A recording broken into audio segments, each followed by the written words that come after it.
Dear students, in today's session, we will discuss about the different aspects of cell in cellular communications. Okay.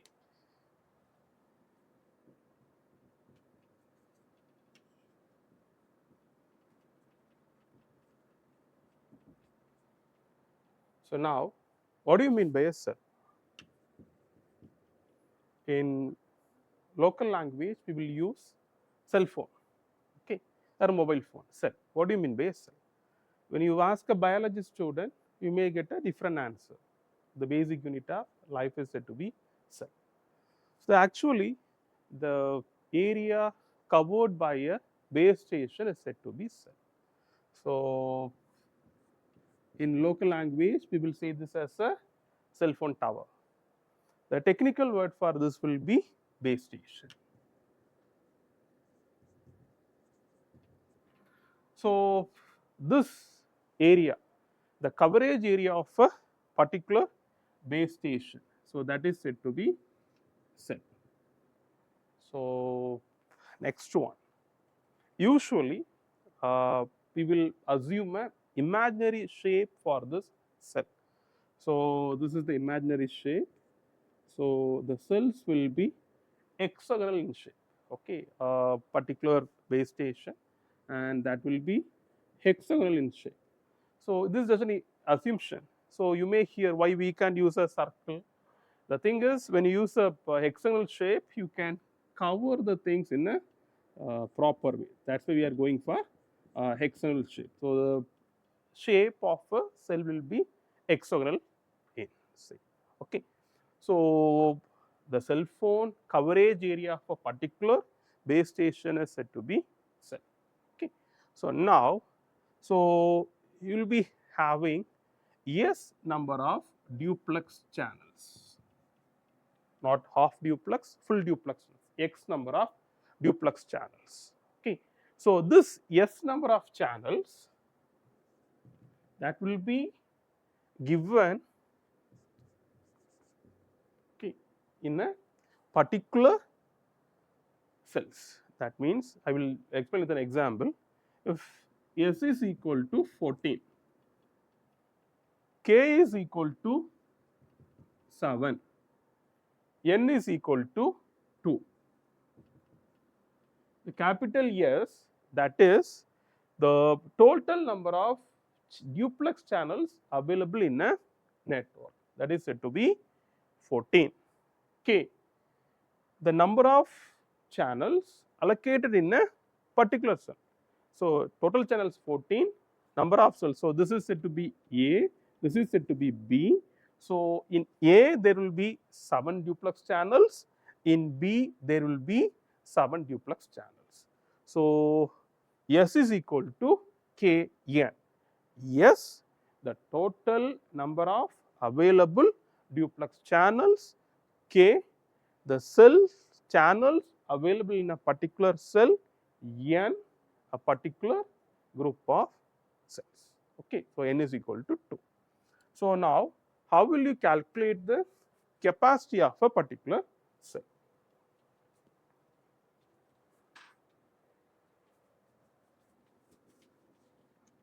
Okay, so C equal to M K S.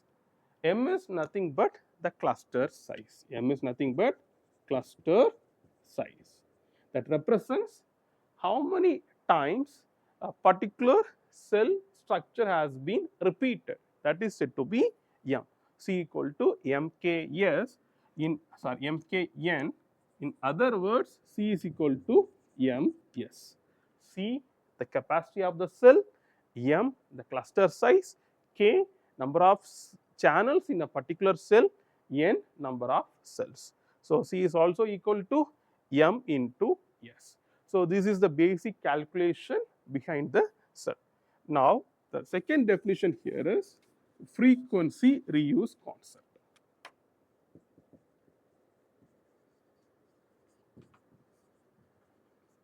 Okay. So what do you mean by frequency reuse? So reuse.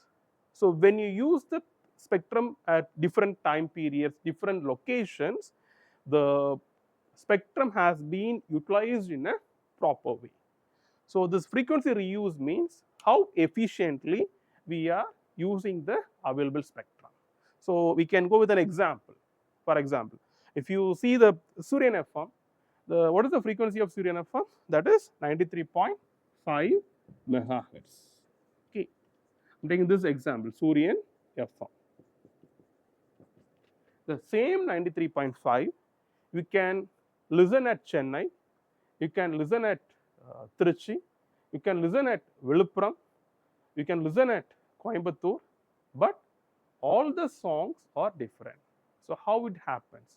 Why there is no, what to say, a collision between transmission in Chennai Suryan FM and transmission in Viluppuram Suryan FM, as well as Pondi Suryan FM, as well as Trichy Suryan FM, as well as Coimbatore Suryan FM. But all of them are using the same frequency 93.5. This has been done by this frequency reuse concept. So, I will tell in a detailed manner.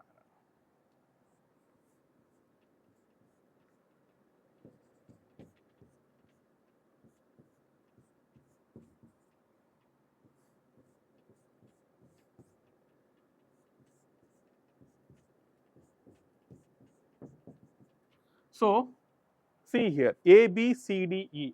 So, how many cells are here? 1, 2, 3, 4, 5. N is equal to 5. Okay. Now, so this A will be having a particular set of channels. For example, if I am having the old example I will take here 700 to 750 megahertz. Okay. So, I will be having 50 megahertz.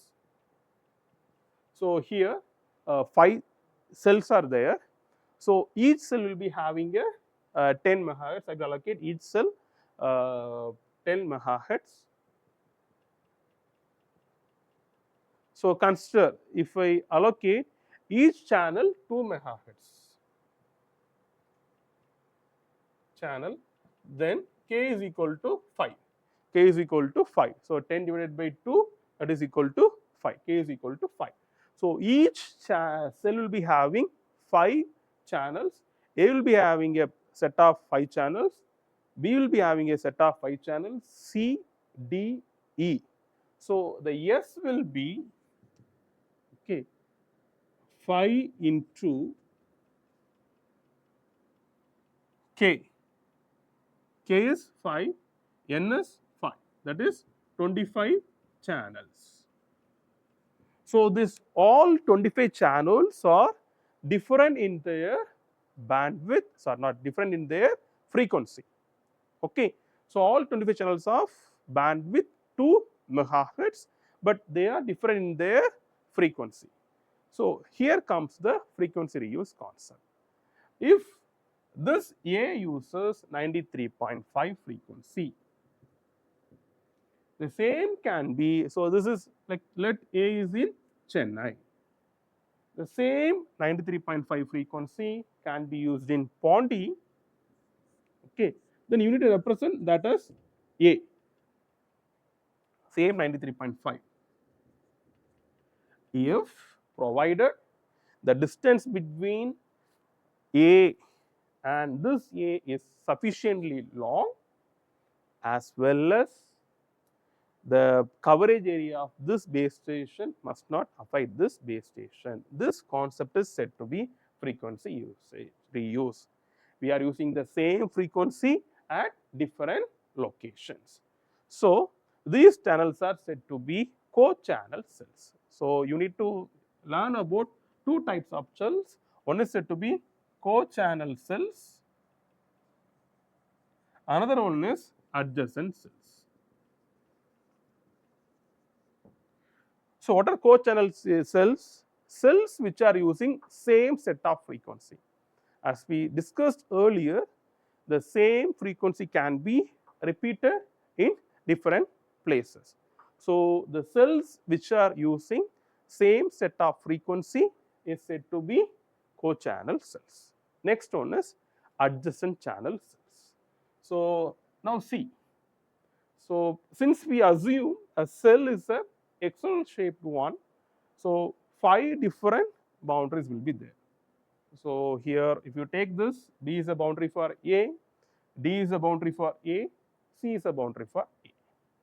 So the adjacent cells, so these are said to be adjacent cells, B, D, E. So co-channel cells means cells which are using same set of frequency, they are said to be co-channel cells.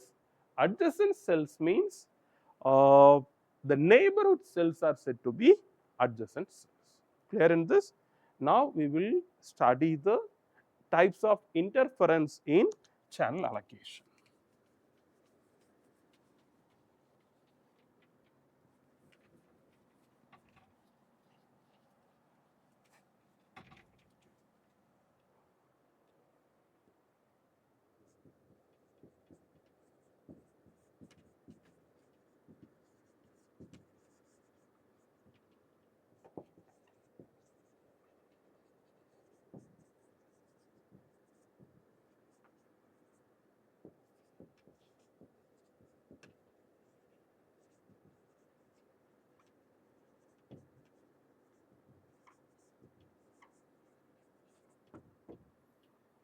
So the first one is co-channel interference, next one is adjacent channel interference. The same concept, but we are dealing with how when interference arises and what is the remedy for this. First one is co-channel interference. As I told you, this A and this A. So these are said to be co-channels. So when this A is close enough with this A, that is the same frequency has been used with shorter distance, then there will be co-channel interference. Okay. So if the same set of frequency are used at the different location, they are said to be co-channel cells. If the co-channel cells are nearby, then there will be a possibility for co-channel interference. Now, how will you avoid this co-channel interference? Okay. So the first thing, either you can decrease the size of the particular coverage, the cell size can be decreased. So how will you decrease the cell size? So in olden days you might have seen a larger cell phone tower, nowadays you might have seen a smaller cell phone towers. So when you decrease the size of the antenna height, the coverage will be decreased. Okay. So that is one thing. Next thing, by increase the distance between the co-channel cells. So when we use 93.5 in Chennai, the next portion will be at Pondi. So almost a 3 hours journey, 150 kilometers difference. So this will be repeated throughout Tamil Nadu. If you see from Pondi to Trichy, Trichy to Coimbatore and so on. Okay, Trichy to Madurai and Tirunelveli, so on. So either you can decrease the height of the antenna, else you can increase the distance between the two different cells. This is the way to reduce co-channel interference.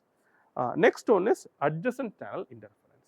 So how will you avoid this adjacent channel interference? For example, this cell A is using the frequency 700 to 710, and the cell B, that will be using the frequency 711 to 720. So in such cases, the 710 megahertz to 711 megahertz, then there will be a possibilities for interference. And how will you avoid this interference? So you need to use a filter with sharp cutoff edges. So in the olden days, when you take a cellular phone, okay, so the important cost will be given to this filter. So you can use what to say, when you use a cellular phone, you can listen to FM songs. At the same time, you can make calls also. So FM in India, the FM phone, FM is using 88 to 108 megahertz, but the cellular communication, it is using something around 700 to 2400 megahertz. So the frequency band. So that will be mentioned in the latest cell phones also, which type of band they will be supporting, whether it is supporting 4G band, 5G band. What I want to convey here is, so when you go for in platforms, you can see a FM station for 300 rupees. The same FM, you can get it for a Panasonic or a high brand device, you will be getting for 5,000 or something like that. So the filter plays a vital role here. The filter cutoff edges provide you sharp frequencies. They will allow only a particular frequency band. So this adjacent channel interference they can be avoided when we use filters with sharp cutoff edges. So, the two types of interference, one is co-channel interference, another one is adjacent channel interference. So, in co-channel interference, the cells which use same set of frequency are said to be co-channel interference. Adjacent channels, the neighbor channels or cells are said to be adjacent cells. So, by using sharp cutoff edges, you can avoid adjacent channel interference. By using long distance between the co-channel cells, you can avoid this co-channel interference also.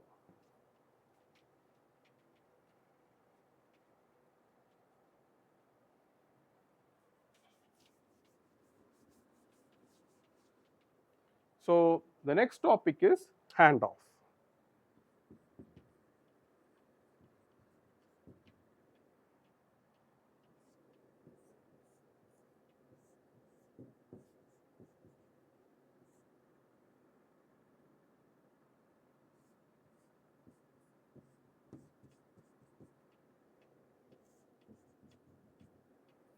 So, handoff means, so when a particular user, he will be connected to a particular base station.